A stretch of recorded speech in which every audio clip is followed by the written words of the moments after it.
Episode 27 लेकर आ गया हूँ हैरम ड्रीम का। किन अपने मन में बोलती है, मैं सही में बहुत ही अजीब हूँ क्या मुझे सही में अपना फीलिंग के बारे में पता नहीं है क्या। तभी एक आदमी बोलता है, हे रियो, तुम यहाँ पर अभी तक क्या कर रही हो? हमारे बॉस सभी को अर्जेंट मीटिंग के लिए बुलाया है, जल्दी से मीटिंग में चलो। किन अपने मन में बोलती है, इमरजेंसी मीटिंग, वो भी सभी के लिए? ये सब क्या हो रहा है? क्या नेगोशिएशन सही से हुआ नहीं है क्या? हमारी बॉस हमेशा सिस्टम के साथ चलती है, समझ में नहीं आ रहा है कि वो क्या प्लान करने वाली है। तभी सब लोग बातें करने लग जाते हैं। एक आदमी बोलता है, अचानक से मीटिंग को रखा क्यों गया है? मुझे डर लग रहा है कि ये कंपनी बैंकरप्ट ना हो गया है। दूसरा आदमी बोलता है, हे बकवास बंद करो, अगर ऐसा हुआ तो ये लोग हमें काम से निकाल देंगे। तभी यू बोलती है, हे सब लोग शांत हो जाओ, आज मैं सभी को मीटिंग में इसलिए बुलाई हूँ कि हमारी कंपनी का वाइस प्रेसिडेंट का पोजीशन किन को दिया जा रहा है।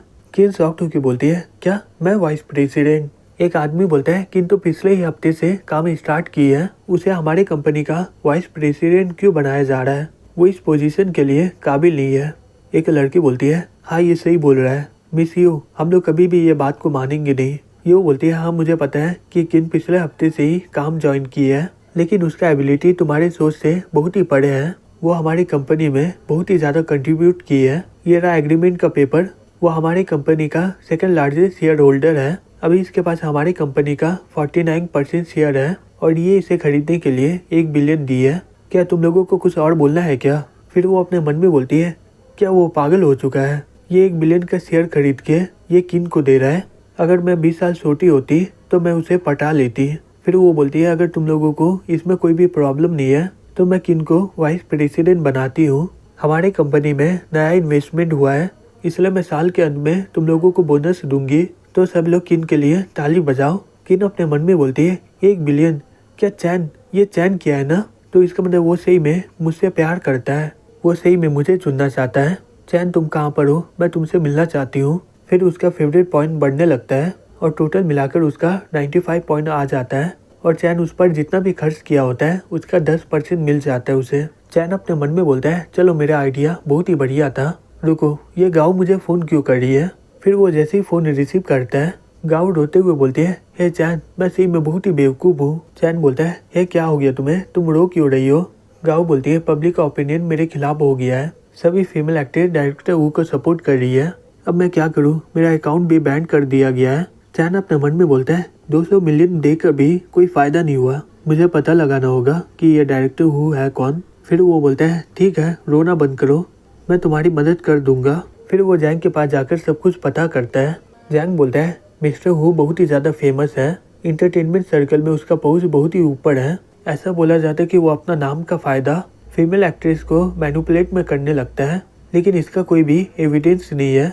लेकिन सबसे बड़ा मेन रीज़न ये है कि पब्लिक ओपिनियन पूरी तरह बदल गया है, क्योंकि उसे सपोर्ट करने के लिए बहुत सारे फीमेल एक्ट्रेस आगे आए हैं और उनमें से बहुत ही ज़्यादा फेमस एक्ट्रेस है जो इस साल बेस्ट एक्ट्रेस का अवार्ड जीती है, उसका नाम फैंग है। चैन बोलता है, फैंग, क्या उसका पहुंच बहुत ही ज़्यादा ऊपर है क्या? जैंग बोलता है, ये फैंग बहुत ही ज़्यादा होशियार लड़की है, ये बहुत सारा चैरिटी में पार्टिसिपेट करती है, जिस कारण इसका पब्लिक में बहुत ही बढ़िया नाम है और हु सभी पैसा उसे ही देता है। अगर हमें हु को गिराना है तो हमें अच्छा प्लान सोचना होगा। चैन बोलता है, कैसा प्लान? जैंग बोलता है, मैं कुछ प्राइवेट इन्वेस्टिगेटर को हायर किया था और उनके इन्वेस्टिगेशन के बाद पता चल रहा है, मुझे लगता है कि इस आदमी के पास हु के खिलाफ कोई खबर है। अगर तुम इस आदमी का पता लगा लिए तो तुम आराम से हु को नीचे गिरा सकते हो। फिर कुछ देर के बाद चैन वो एड्रेस में पहुंच जाता है। फिर वो बोलता है, इस जगह में तो किस तरह का आदमी रहता होगा। दूसरी तरफ हैंड चलाते हुए बोलता है, हे यंग, अगर तुम पैसे वापस नहीं करोगे तो मैं तुम्हारा हाथ को तोड़ डालूंगा आज। यंग बोलता है, हे हैंड, मुझे कुछ दिन और दो, मैं अभी नई मूवी के लिए पैसे जमा रहा हूँ और मुझे पक्का पता है कि इस बार मैं बहुत ही ज़्यादा पैसे कमाऊंगा। हैंड बोलता है, तो तुम चाहते हो कि मैं तुम्हें और पैसा दूँ? मुझे पता चला है कि तुम्हारा हालत ऐसा क्यों है, क्योंकि तुमने इंटरटेनमेंट इंडस्ट्री के हु के खिलाफ गए थे, तुम्हें सही में लगता है कि वो तुम्हें वापस आने देगा? यंग बोलता है, हे हैन, मेरा नया फिल्म सही में बहुत ही बढ़िया है। हैन बोलता है, आज के बाद तुम मूवी के बारे में पूरी तरह भूल जाओगे। तभी चैन उसे एक जोर से पंच मारता है और वो दूर जाकर फेंका जाता है। हैन गुस्से से बोलता है, हे कौन मरना चाहता है जो मुझे मारने का हिम्मत किया है? चैन बोलता है, ओ तुम मुझे मार सकते हो, यहाँ तक कि तुम्हारा पापा भी मेरे खिलाफ जा नहीं सकता है। मैं तुम्हें एक बात बता देता हूँ, संभल के बोला करो, नहीं तो तुम्हारा फैमिली बहुत ही मुसीबत में पड़ जाएगा। हैन अपने मन में बोलता है, धत तिड़की, ये यहाँ पर क्या कर रहा है? मिस्टर चैन तो कोई सीक्रेट फैमिली से बिलोंग करते हैं, इसका पहुंच बहुत ही ऊपर है और साथ ही साथ ये बहुत ही अमीर है। पापा मुझे बोले थे कि इसे कभी गुस्सा मत दिलाना, नहीं तो हमारा फैमिली एक ही रात में गायब हो जाएगा। फिर वो बोलता है, ओ अंकल चैन, ओ ये आपका दोस्त है, ठीक है मैं चलता हूँ फिर वो अपने सभी आदमी को लेकर वहाँ से निकल जाता है। यंग अपने मन में बोलता है, हैन फैमिली सियोल में बहुत ही ताकतवर है, लेकिन ये इस लड़का से डर क्यों गया है? अगर ये मुझे सपोर्ट किया तो मुझे डरने की कोई ज़रूरत ही नहीं होगी।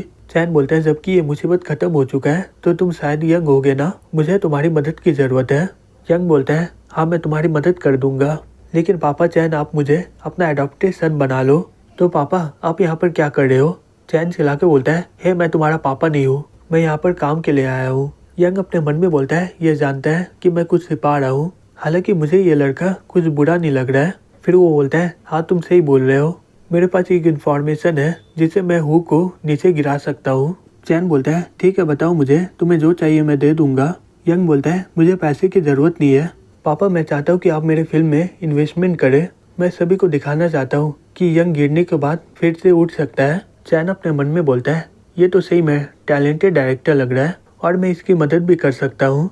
फिर वो बोलता है, ठीक है मेरे पास फिल्म और टेलीविज़न कंपनी है, तुम गाँव से जाकर एक बार बात कर सकते हो, अगर तुम्हारे पास पैसा नहीं हुआ तो तुम मेरे पास आ सकते हो। यंग बोलता है, पापा अगर आप मुझे सपोर्ट कर रहे हो तो मुझे किसी का चिंता करने की ज़रूरत नहीं है, ये रहा मेरा सीक्रेट हथियार, एक बार ये पब्लिक में आ गया तो पूरे इंटरटेनमेंट इंडस्ट्री में भूकंप आ जाएगा। चैन बोलता है, और तुम्हारा हथियार इस वीडियो में है क्या? यंग बोलता है, हाँ पापा सही बोल रहे हो, जब मैं इसे खोलूंगा तो आपको पता चल जाएगा। फिर वो जैसे ही वीडियो खोलता है उसमें फैंग और वू मजे कर रहे होते हैं। चैन बोलता है, मुझे नहीं पता था फैंग वू के साथ इस रिलेशनशिप में रहेगी, ये इन्फॉर्मेशन के बाद तुम सभी का खटिया खड़ी कर सकते हो। यंग बोलता है, मेरे पास इतना दम नहीं है ये करने का, अगर ये पब्लिक में आ गया तो मैं जेल में भी जा सकता हूँ और शायद मैं दुनिया से भी खत्म हो सकता हूँ। चैन बोलता है, चिंता करने की जरूरत नहीं है, अब मैं तुम्हारे साथ हूँ। ये इन्फॉर्मेशन के बाद वू और फैंग का करियर पूरी तरह खत्म हो जाएगा। यंग बोलता है, पापा आप सही में बहुत ही बढ़िया हो। फिर कुछ देर के बाद हमें गाँव के घर में दिखाया जाता है। फिर वो बोलती है, वू और फैंग बहुत सारे लोग को हायर किए होंगे जिससे वो ऑनलाइन मुझे ट्रोल कर सके, ये लोग पिछले 3 दिनों से मुझे ट्रोल कर रहे हैं और मुझे नहीं लगता है कि ये लोग रुकने वाले हैं। जो भी हो मुझे इंटरटेनमेंट इंडस्ट्री से अपना नाम वापस लेना होगा, मैं इनके खिलाफ कभी जा नहीं सकती हूँ। तभी उसी समय चैन उसे फ़ोन करता है। गाँव बोलती है, अब ये लड़का इस समय फ़ोन क्यों कर रहा है? फिर वो रिसीव कर लेती है। चैन बोलता है, हे गाँव क्या तुम घर में हो क्या? गाँव बोलती है, हाँ मैं घर में हूँ। चैन बोलता है, क्या तुम घर में अकेली हो क्या? जो भी हो मैं आ रहा हूँ। गाँव अपने मन में बोलती है, ये ठड़की चैन यहाँ पर आ रहा है, वो मुझे पूछ रहा है घर में अकेली हूँ, क्या वो मेरे साथ करना चाहता है क्या? तो इसका मतलब ये हुआ कि वो अपने आप को कंट्रोल नहीं कर पा रहा है, अब उसे मेरा बॉडी चाहिए। फिर वो जल्दी से कपड़ा चेंज कर लेती है और बोलती है, ये इतना जल्दी आ गया, इसे जितना जल्दी हो सके मेरा बॉडी चाहिए। फिर वो दरवाज़ा खोल के शॉक्ड हो जाती है और अपने मन में बोलती है, अब ये लड़का कौन है, ये इसे क्यों लाया है यहाँ पर?